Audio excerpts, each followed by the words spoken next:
নমস্কার, অ্যাকোয়াকালচার ডায়েরির ইউটিউব চ্যানেলে সবাইকে স্বাগত।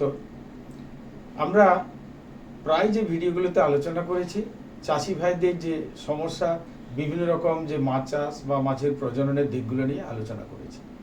আজকে আমরা এটা অন্য দিক নিয়ে আলোচনা করব, যেটা মাছ নিয়ে যারা পড়াশোনা করেছেন সরকারি চাকরি তারা কিভাবে পেতে পারেন।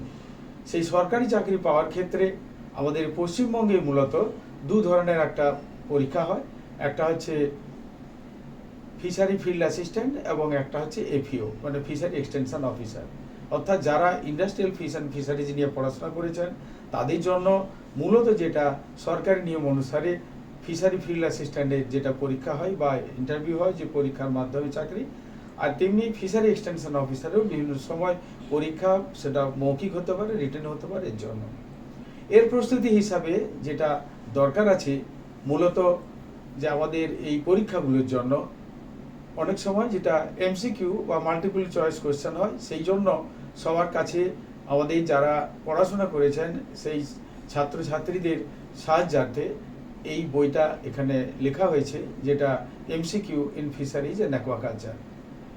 এর ক্ষেত্রে খুবই সুবিধাজনকভাবে একসঙ্গে তৈরি বিভিন্ন যে এরিয়াগুলোকে নিয়ে এখানে কভার করা আছে। মূলত একটা তো বেসিক যে ফান্ডামেন্টাল ফিশারিজ, অবশ্যই যে দিকগুলো জানার দরকার সেটা জানা রয়েছে। তেমনিভাবে এখানে আলোচনা করা আছে ক্যাপচার ফিশারিজ নিয়ে, অর্থাৎ যে মাছ আহরণের ক্ষেত্রে যে বিভিন্ন যে দিকগুলো রয়েছে সেগুলো নিয়ে আলোচনা আছে। এরপর রয়েছে এখানে যে চাষের মূলত অ্যাকোয়াকালচার, ফিশ জেনেটিক্স এবং সিড প্রোডাকশন, সেগুলো নিয়ে আলোচনা করা আছে। তেমনিভাবে ফিশ প্যাথোলজি এবং ফিশ মাইক্রোবায়োলজি, তার উপরে যে বিভিন্ন রকম যে এমসিকিউ হতে পারে সেই জন্য সম্ভাব্য যে বিভিন্ন ধরনের কোশ্চেন সেখানে কিন্তু আলোচনা করা হয়েছে। অর্নামেন্টাল ফিশ আর একটা দিক, তার নিয়ে আলোচনা করা আছে। তেমনিভাবে পোস্ট হারভেস্ট টেকনোলজি, যেটা সাধারণত আমাদের এই কারিকুলামে আছে, সেইগুলো নিয়ে আলোচনা করা আছে। তেমনিভাবে রয়েছে এখানে fishery economics, fishery extension, marketing এবং এন্টারপ্রেনারশিপ ডেভেলপমেন্ট। এছাড়া রয়েছে ফ্রেশ ওয়াটার অ্যাকোয়াকালচার এবং ব্র্যাকিশ ওয়াটার অ্যাকোয়াকালচার। এই বিভিন্ন যে অধ্যায় করে বিভিন্নভাবে চ্যাপ্টারে করে এগুলোকে চ্যাপ্টার ওয়াইজ এই বিভিন্ন এমসিকিউ এখানে আলোচনা করা আছে। তাই সহজভাবে এটাকে এই যে আমাদের পরীক্ষায় বসার জন্য এই প্রস্তুতি হিসাবে এই বইটি, সেটা কিন্তু সেদিক থেকে অপরিহার্য। এই জন্য এই বইটি সংগ্রহের জন্য সরাসরি আমার সঙ্গে যোগাযোগ করতে পারেন, কারণ এটা যেহেতু আমি বইটা লিখেছি আমার কাছে বইটা পেতে পারেন। তার জন্য আমার ফোন নাম্বার সেখানে ডেসক্রিপশন বক্সে থাকবে, সেটা আপনারা দেখে নিয়ে সেভাবে যোগাযোগ করে এটা পেতে পারেন। এছাড়া এই পরীক্ষাতে যে জিনিসগুলো খুবই উপযোগী সেটা নিয়ে আরও কয়েকটা বইয়ের কথা এখানে আমি উপস্থাপন করছি। দেখুন, যে মাছ চাষের যে যে দরকার আছে, যে আধুনিক মাছ চাষ, এটা দেখুন যে আধুনিক উপায়ে মাছ চাষ, যেটা সারগাছি রামকৃষ্ণ মিশন থেকে এটা পাবলিশ করা হয়েছে। এই বইটাও তো কিন্তু আপনি মাছ চাষের যে বিভিন্ন দিকগুলো তোমরা দেখতে পাবে। এই যে বইগুলো, যেটা যেমন আমাদের ছাত্র মানে যারা স্টুডেন্ট রয়েছে তাদের জন্য উপকারে লাগবে, তেমনি যারা মাছের চাষে রয়েছে তাদেরও লাগে।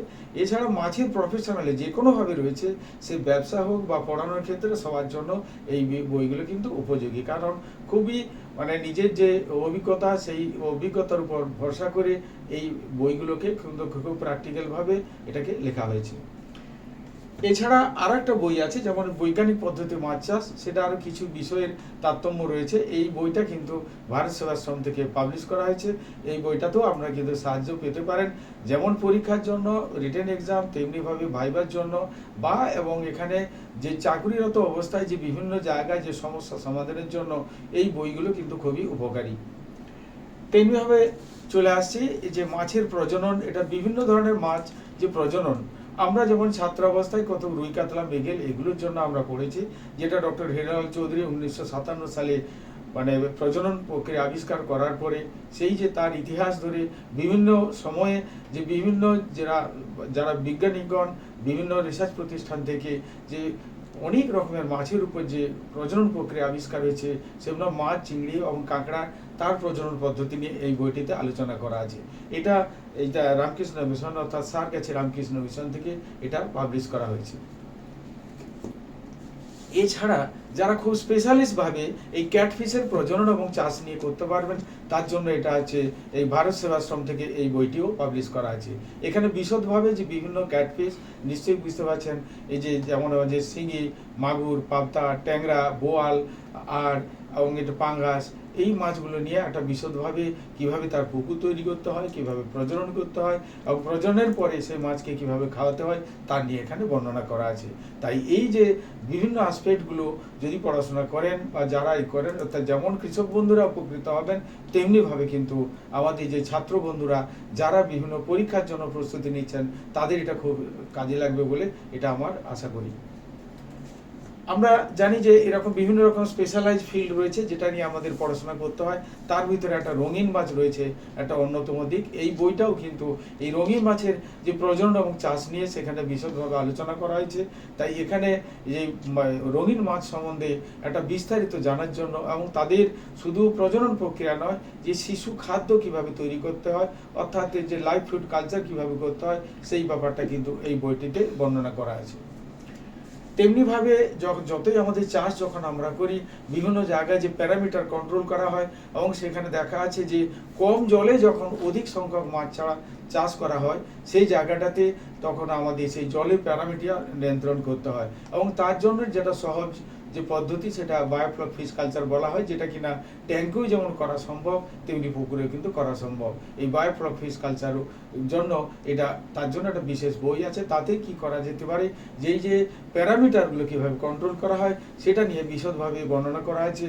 অক্সিজেন কমে গেলে কিভাবে করতে হবে, অক্সিজেন খুব বেড়ে গেলে তখন কি করতে হয়, পিএইচ কমে গেলে কি করতে হয়, পিএইচ বাড়ালে কি করতে হয়, এবং এখানে কোনো রকম মানে সেই যে অ্যামোনিয়া, নাইট্রাইট, নাইট্রোজেন বিভিন্ন দিকগুলো একটা অ্যাকোয়াটিক এনভায়রনমেন্টে যে প্যারামিটারগুলো এফেক্ট করে সেভাবে কিভাবে কন্ট্রোল করা যায় এবং সেখানে মাইক্রোবসের প্রয়োগ করে কিভাবে সেখানে জলের অল্প জলে অনেক বেশি পরিমাণ মাছ চাষ করা হয়, সেটা এই বায়োফ্লক পদ্ধতিতে মাছ চাষ এই বইটিতে সেটা বর্ণনা করা আছে। তেমনিভাবে যেটা দরকার যে কোনো চাষের ক্ষেত্রে একটা যে রোগ আসবে এবং তার জন্য মাছ চাষেও কিন্তু তার বাইরেও নয়, এই মাছ চাষের যে রোগ প্রতিরোধ এবং চিকিৎসা সেই নিয়েও এই একটি বই যেটা সারগাছি রামকৃষ্ণ মিশন থেকে পাবলিশ করা হয়েছে। এখানে দেখুন, এখানে প্রায় যে বিভিন্ন কভার পেজে আমরা বিভিন্ন যে 16টি প্রধান যে রোগ তার যে ছবিগুলো এখানে তুলে ধরেছি, তার মাধ্যমে আপনারা দেখতে পাবেন এবং ভেতরে কিন্তু কালার ছবি সেখানে ব্যবহার করা আছে। এক একটি বইতে যেমন একটি সর্বাধিক আমি দেখেছি প্রায় 450 পর্যন্ত এক একটি বইতে ছবি ইনক্লুড করা হয়েছে। এই জন্য যে মাছের প্রজনন যেটা মানে সহায়িকা, সেই জায়গাটাতে আমি গোনাগুনতি করে দেখেছি 444টা কিন্তু ছবি রয়েছে। তেমনিভাবে এখানে কালারফুল ছবি রয়েছে এই মাছের রোগ প্রতিরোধ এবং চিকিৎসা, কিভাবে রোগটাকে আটকাতে হয় সেটা যেমন করা আছে। অর্থাৎ পুকুরের পরিবেশ যদি সঠিক করে রাখা যায় তাহলে সেখানে কিন্তু রোগ আসে না বা সেটা রোগ কম আসে, কারণ রোগ মানে যতটা মানে করা, অর্থাৎ তাকে আটকানোর জন্য যেটা করা হয়, যেটা যত সহজে করা যায়, এবং রোগ এসে গেলে সেই চিকিৎসা করা কিন্তু মানে খুবই কঠিন বলা যায়। সেই জন্য প্রোফাইলেক্সিক মেজার বা যেখানে রোগকে আটকানোর জন্য যে মানে প্রয়োজনীয় পদক্ষেপ সেটা কিন্তু করার দরকার। তাই এই সমূহ পদ্ধতি নিয়ে এবং যাতে প্রত্যেকটারই কালার ছবি রয়েছে এবং সেখানে কি ওষুধ ব্যবহার করা যায়, সেই ওষুধটা কোথায় পাওয়া যায়, কারা তৈরি করেন, এবং একটি রোগের যে কত বিভিন্ন ধরনের যে ওষুধ সেগুলো কিন্তু এখানে বলা আছে এবং তাদের ঠিকানা কোন কোন জায়গায় পাবেন তারও কিন্তু এই বইটিতে বর্ণনা আছে। এইভাবে যেটা সাহায্য করা হয়েছে, এটা যেমন আমাদের কৃষক বন্ধুদের জন্য বলি, তেমনি এই সরকারি যে চাকরির ক্ষেত্রে যারা এই পড়াশোনা করছেন মাছ চাষের, এই যে যেমন এমসিকিউ যেটা রয়েছে সেটা যেমন সরাসরি পরীক্ষার ক্ষেত্রে লাগবে, তেমনি কীভাবে এটা যখন ভাইবা হবে বা অন্য কোনো পরীক্ষা হবে তার জন্য এটা কিন্তু অত্যন্ত উপযোগী। এবং সর্বোপরি বলতে পারি যারা এই মাছ চাষের প্রফেশনাল রয়েছেন, বিভিন্ন স্টেক হোল্ডার রয়েছেন এই মাছ চাষের সঙ্গে জড়িত, সবার জন্য এই যে সমস্ত বইগুলো কাজে লাগবে এবং এই আশা রাখছি এবং এই বইগুলো থেকে আপনারা উপকৃত হবেন এই আশা রেখে সবাইকে আমি আমার ভালোবাসা এবং ধন্যবাদ জানিয়ে আজকের আলোচনা শেষ করছি। নমস্কার, ভালো থাকবেন।